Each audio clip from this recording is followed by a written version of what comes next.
시청자 여러분께 문안 인사드립니다. 효놀TV 채널지기 효놀입니다. 오늘 이 시간에는 10계명 제8계명 네 번째 시간이자 마지막 시간을 갖도록 하겠습니다. 오늘은 매실차를 좀 한잔하고 있습니다. 나름 많이 풀렸죠. 그러나 여전히 예배당은 춥습니다. 이 시간에는 네 번째 주제로서 하나님이 주신 사명, 그리고 그 사명을 위한 도구로 사용되는 물질에 대해서 좀 공부를 하도록 하겠습니다. 물질과 그 사명을 수행하는 것에 있어서의 관계, 바울 사도의 가르침을 빼놓고 생각할 수 없습니다. 바울 사도의 삶은 참으로 복잡단안했죠. 그러나 가장 중요한 것은 이방 지역에 주님의 교회를 세우는 일이 가장 중요한 일이었습니다.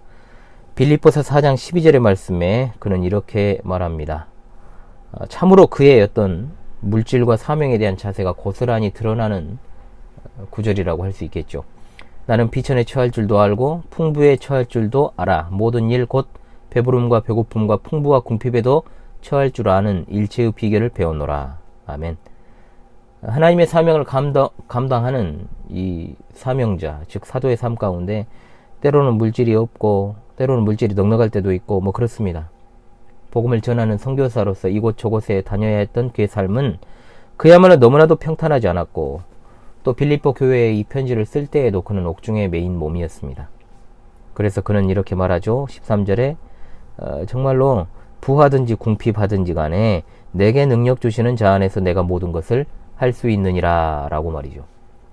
그런데 오늘날 이 구절 하나 딱 떼놓고 사람들이 적극적인 사고방식을 주장하는 일들이 있는데 참으로 이상한 행동들이죠. 그것은 전후 문맥이라고 하는 것을 잘 봐야 됩니다. 자, 어떤 형편에 놓여 있든지 사도로서 그 복음 전파의 사명을 내가 수행하겠다라는 그런 의지를 보이고 있는 본문이에요.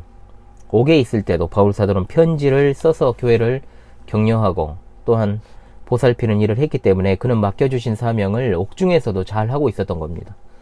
중요한 것은 바울 사도가 어떤 형편에 있든지 그가 잘 자신의 의무를 수행했던 것처럼 우리 마음을 우리도 탐욕에 빠뜨리지 않도록 견고하게 붙잡아야 한다는 것입니다. 하나님께서 현재 우리를 지금 놓아두신 위치, 저의 위치가 있고 여러분의 위치가 있죠. 그런데 거기에 만족하지 못하는 사례가 덜어 있을 줄로 압니다. 저도 그래요. 사실은 분명히 하나님의 은혜를 생각하고 감사와 찬양과 영광을 돌리는 삶을 살아가다가도 때때로 내 위치가 왜 이 모양이냐 이런 식의 생각을 대놓고는 하지 않아도 피력할 때가 조금씩 있습니다. 마음 가운데. 그러나 이런 것은 바르지 않습니다. 아무리 우리가 난리법석을 피워도 우리는 우리 키를 한 자라도 자라게 할 수 없는 존재라는 것을 우리 주님께서 말씀하셨기 때문입니다. 우리에게 주신 위치에서 하나님이 요구하신 일을 해나가야 되는데 그렇지 않으니까 원망이나 불평이나 탐욕 등이 조금씩 생겨나게 되는 거죠. 마음의 탐욕이라는 게 다른 게 아닙니다. 주님이 맡겨주신 일을 수행한다라는 생각이 없으니까 내 환경이 개선이 되면 또는 개선을 하면 일이 풀릴 것이고 내가 더 주님을 잘 섬길 수 있을 것이라는 대단한 착각에 빠져 있다는 것이죠. 하나의 예를 들면 제가 전도하는 사람들 가운데서는 항상 자신의 형편을 이야기하는 사람들이 있습니다. 계속해서 내가 지금은 교회 가기가 좀 그래, 알잖니 내 상황, 또 내가 금이 환향을 하겠다, 내가 취직을 하고 내가 정규직 일자리를 얻어서 그때 이제 금이 환향 교회에 가겠다, 또 교회 이탈한 사람들이 하는 말이 그래요. 또 내 형편이 좀 나아지고 내 마음이 좀 좋아지면 그때 나가겠다, 그래 놓고 절대 안 오죠. 절대 안 옵니다. 나중에도 안 올 겁니다. 든든한 직장을 가지면, 또 은행에 H금이 쌓이면, 집을 장만하면, 결혼을 하면 자, 문제가 해결될까요? 그것이 바로 물질을 섬기는 사람의 전형적인 모습이라는 것이죠. 가난하고 넉넉함에 상관없이 물질을 하나님과의 언약관계에서 생각을 해야 되는데 재물을 어떤 다른 사람과의 관계적 측면, 상대적인 측면에서 생각을 하니까 반드시 그것은 탐심이고 또 그것은 반드시 우상숭배로 떨어지게 되어 있다는 겁니다. 오해하지 말 것은 정말로 우리가 생계가 막막할 정도로 가난하게 되는 게 모범적인 신앙생활이냐? 그 말은 아니에요. 절대로.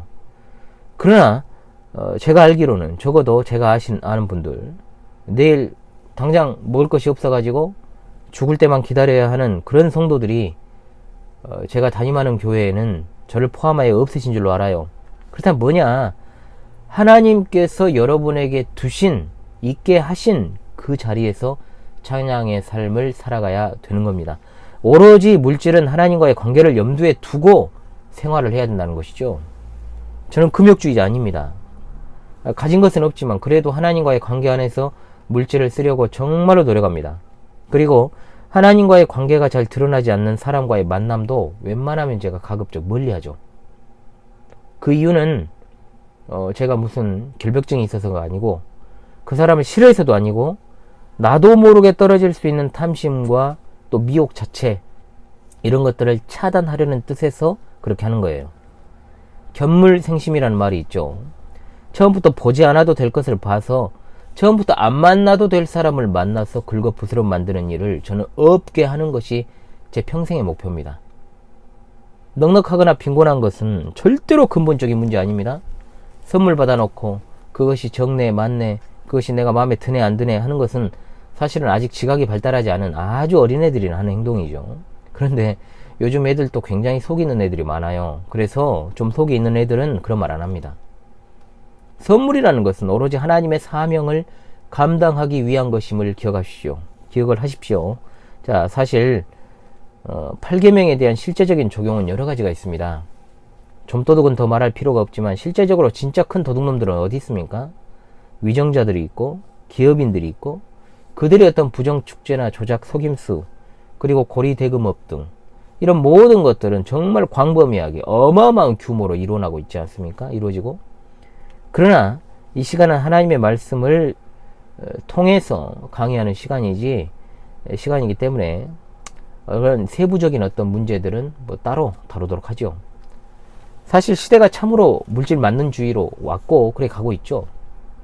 어린 시절에는 연필 한 자루만 선물로 받아도 그것이 정말 거저 받은 것이니까 좋아하던 시절이 있었는데 요즘 어린이들 어떻습니까? 연필 한 다스를 줘도 귀한 줄을 모릅니다. 그래서 제가 예전에 주일학교도 보면은 애들이 그런 거 놔두고 가버려요, 교회에.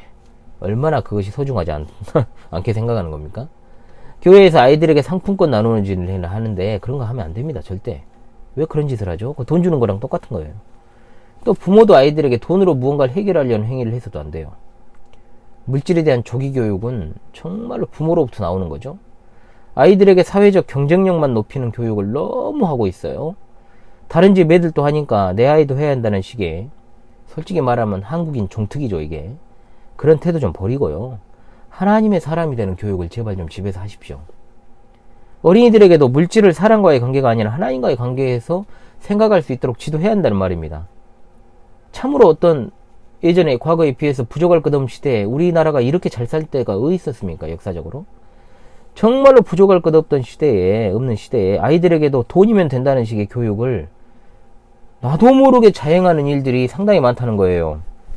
유행에 민감한 아이들은 요구 조건이 많습니다. 그럴 때마다 다 순간 편하려고 아이들에게 들어주고 그거 사주고 맞춰주려고만 하지 마시고요. 우리가 가진 모든 우리의 권리가 모두 하나님의 선물이라는 것을 먼저 가르쳐야 한단 말이에요. 근데 선물을 그렇게 팡팡 쓰면 돼요?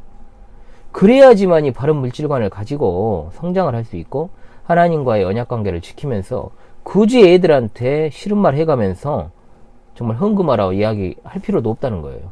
자기가 받은 용돈으로 스스로 하나님께 헌상할 수 있는 아이로 키울 수가 있게 되는 겁니다. 결론 내리겠습니다. 자, 8계명은 절대로 모든 계명이 그렇습니다만 단순히 재물에 관한 문제만 다루는 것이 아니라 하나님을 섬기는 방법에 대해서 가르치는 귀한 계명입니다. 자, 그렇다면 하나님을 섬기는 그 방법은 우리에게 주신 이웃을 대하는 태도로 드러나게 되어 있습니다. 에베소서 4장 28절 말씀에 도둑질하는 자는 다시 도둑질하지 말고 돌이켜 가난한 자에게 구제할 수 있도록 자기 손으로 수고하여 선한 일을 하라. 그러니까 이 말씀은 도둑질하다가 도둑질만 중단하는 것이 아니라 도둑질을 끊고 한 걸음 더 나아가서 열심히 일을 해서 번 돈으로 구제하라는 거예요. 선한 일을 하라. 도둑질의 반대는 안도둑질이 아니라 구제라는 말이에요. 구제. 선한 일은 여러 가지가 있습니다. 교회의 헌금을 정성스럽게 하는 사람도 있겠습니다만 여기서 바울이 말한 선한 일은 다른 뜻이 있습니다. 즉 가난한 자를 구제하는 것이죠. 본 교회가 부족하지만 구제보를 만들어서 성찬식 때 거두어진 구제 연보로 먼저는 우리 교인들의 필요를 위해서, 그리고 더 나아가 구제를 필요로 하는 이들의 필요를 위해서 대외적으로도 그렇게 쓰려고 정말 미약하지만은 노력하고 있습니다. 왜 우리가 남을 도와야 됩니까? 선한 일이니까요. 좋은 일이니까요. 그래야 복이 들어옵니까? 아닙니다. 그 이유는 우리가 더 말할 나위 없는 도둑놈들이기 때문에 그래요. 도둑놈들이니까. 그냥 일반 도둑이 아니라 대도들이에요. 왜냐?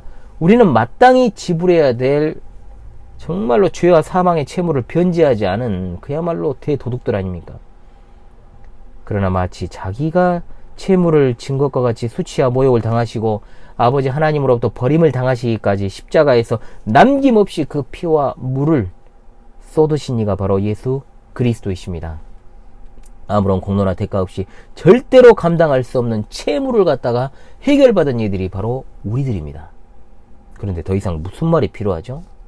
값없이, 아낌없이 선한 일에 힘쓰는 구원받은 하나님의 언약 백성들이 다 될 수 있기를 간절히 바랍니다. 저부터도 그 정말로 하나님께서 주신 사랑을 실제로 입으로만 이야기하는 것이 아니라 나누며 실천하는 삶을 그렇게 살아가도록 하겠습니다. 8계명이 주시는 귀한 교훈을 여러분 마음에 새기시고 다음 시간 9계명으로 다시 찾아오도록 하겠습니다. 여러분 이번 시간도 수고하셨습니다.